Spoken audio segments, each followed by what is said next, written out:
Welcome back, guys, to another G35 video. Now I'm actually really excited for this mod that we're doing today because this is the start of a new series where I'm going to be doing mods to the G35 to prep it for track. So the goal with the G35 for me has always been making it the ultimate daily, putting performance parts, you know, taking care of maintenance, making sure everything is good. But something I also want to include with making an ultimate daily G35 is being able to take it on track whenever I want to and not have to worry about things breaking, and making sure that it's prepped if I ever wanted to do so. So this is really exciting to me because I've always thought about my G35 just being the daily driver. I never really envisioned taking the G35 on track. So this is new territory for me. I'm not really familiar with what I need to be worrying about on the G35 with track stuff. So I'm gonna be learning and I'll be sharing that with you guys. One of the main goals that I have with this G35 regarding the track stuff and all the track prep I need to be doing, I want all the things that I'm buying to be affordable for you guys, and I want it to be on a budget. And with that being said, guys, in today's video we're gonna be installing an oil cooler on the G35. The G35 is just known for running really hot, so if I'm going to be tracking it, I definitely want to make sure that the oil is at the right temperature, and I'm definitely going to make sure that I prep up the car to be able to handle the heat, because I am going to be going to Willow Springs, so that's definitely a desert area and it's going to be really hot. So I want to make sure that I have no overheating issues and I don't run the car too hot, and obviously keep everything in check. So this is the oil cooler I ended up going with. It's by a company called G+,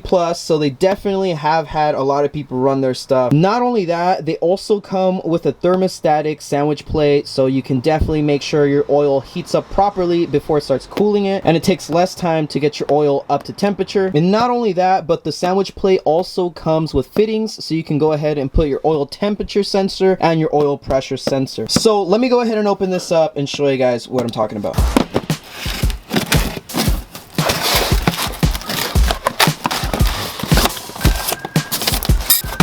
I ended up getting a 19-row oil cooler. This is kind of the basic go-to when it comes to oil coolers. I didn't want to go too big because I'm not going to be tracking the car all that often, so I wanted it to be something that if I went to the track, this could handle it, but I didn't want to have such a big oil cooler to where it's overkill for a daily driver. Here's the sandwich plate that I was talking about. This has two open fittings for an oil pressure sensor and a oil temperature sensor, so that's going to be a must, so I can definitely keep track on the track. So for this kit, I ended up paying like a little over $120, which is really cheap, just because the Z1 Motorsports and Concept Z kits end up starting around $500. So that's a huge price difference, and I know a lot of people aren't willing to spend $500 on an oil cooler, so that's why I ended up trying out this $100 oil cooler. So along with the oil cooler, I ended up picking up some oil so I can go ahead and do an oil change while I'm at it. One thing to consider is you're definitely going to have to buy an extra quart instead of just buying 5 quarts. I believe it's only a quart extra that you'll need, so keep that in mind.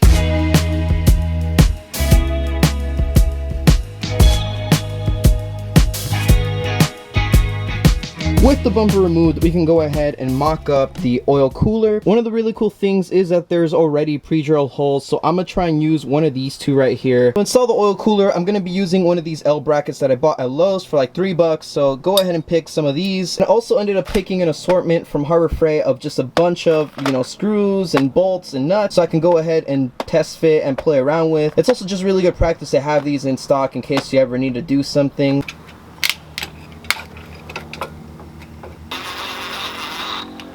So guys, I have the brackets all done, and I went ahead and ended up doing 2 screws on each one just so I can make sure that it mounts properly. So I have 2 self-tapping screws right here. I have a regular one that went through the existing hole, and then I have another self-tapping screw. So both of them are good to go. They're not going anywhere. And now I can literally just put this on and bolt it up, and it's all good to go. So some time has passed, and I ended up bolting this onto the bash bar just because. So when I was drilling these holes, I would test them out and pull really hard as I could to see if they would come out. So I ended up getting sketched out by drilling them into this because there's not much in the back of it, so it doesn't really drill into it. It's just a small layer. But drilling into this bash bar, I'm pulling it as hard as I can and nothing is happening. So I feel a lot more secure putting it on here than putting it on there.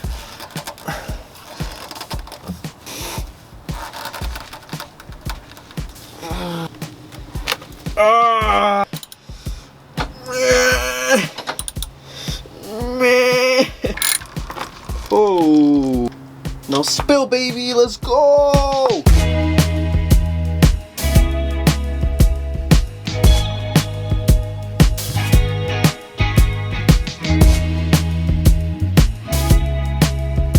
Alright guys, so everything is connected on the car now, so I'm gonna go ahead and put some oil inside and then we'll be able to test it and see if anything leaks. So now that I put the oil, I'm gonna go ahead and turn it on and see if anything leaks. Hopefully nothing leaks. So I ended up tightening both of those lines. Everything on the bottom is tight, so there shouldn't be any leaks. So let's go ahead and test it out. I also did put oil inside of the oil cooler, so just making sure you guys know that I did fill it up, and it was only half that it took.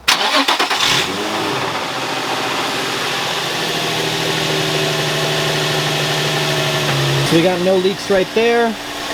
That was already there, and we have no leaks down there. So it is all done. The G35 is ready to go. I have 0 leak. You can kind of see the oil cooler. I'm gonna end up moving it more to the right so it looks a little better, and I'm also gonna get the oil lines showing so it looks a little cooler as well. But it's all done, so I will be doing a review in the future. If you guys have any questions, you can leave comments down below.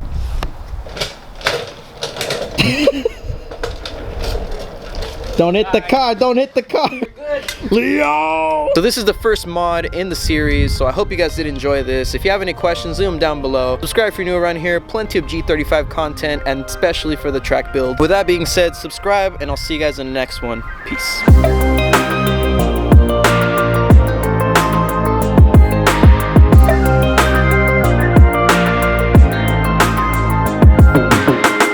Sit, like, move the chair and sit right there. Wait, smile. So, you and your BMW.